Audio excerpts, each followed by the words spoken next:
Hello and welcome to Life Talks Money Walks, our weekly reality check on smart investing and financial decision making for business owners in the Northern Ireland area. Hosted by myself, Mark Reynolds, lifestyle financial planner at M Reynolds Financial Solutions. Today I'm continuing on our extracts from our recent publication, A Young Person's Guide to Money, which will be appearing in schools and colleges within the coming weeks. Today's topic is financial risk. Now, you may remember last week's definition of investment.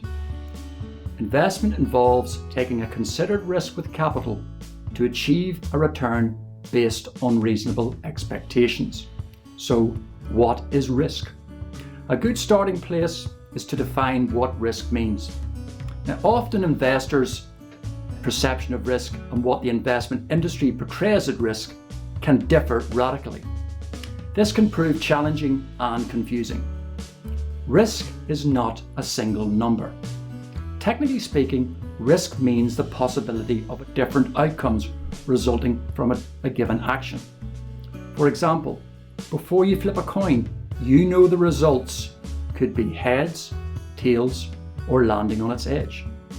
After you toss the coin, one of three outcomes will occur. Academics usually identify risk as volatility associated with prices and/or investment returns. Investors, on the other hand, do not think of risk in terms of narrow mathematical terms like that. Investors often think of risk as the prospect of an undesirable outcome, such as a financial loss or not meeting an investment objective. Let's consider two risks investors face. Inflation risk. Inflation eats away at the value of money. Individuals may not see a smaller cash balance in their accounts, but they will definitely lose buying power. In other words, the amount they can purchase with each pound in their pocket slowly erodes over time. Investors need to understand that some savings vehicles fail to pay a return that beats inflation. Second risk would be shortfall risk. This means the risk of failing to meet the long-term investment goal. This could occur if an investor didn't take on enough risk to get the potential higher rewards.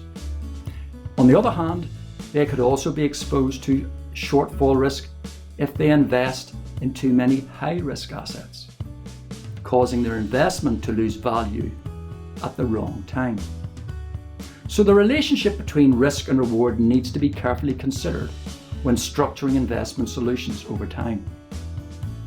The myriad of risks that can affect an investor's investment portfolio can be daunting, but shortfall risk together with inflation risk highlight the need to invest to meet real long-term objectives. Now, for further content on other issues we may have covered, you can follow us in most of the major social media sites or follow us on our blog. Thanks for listening.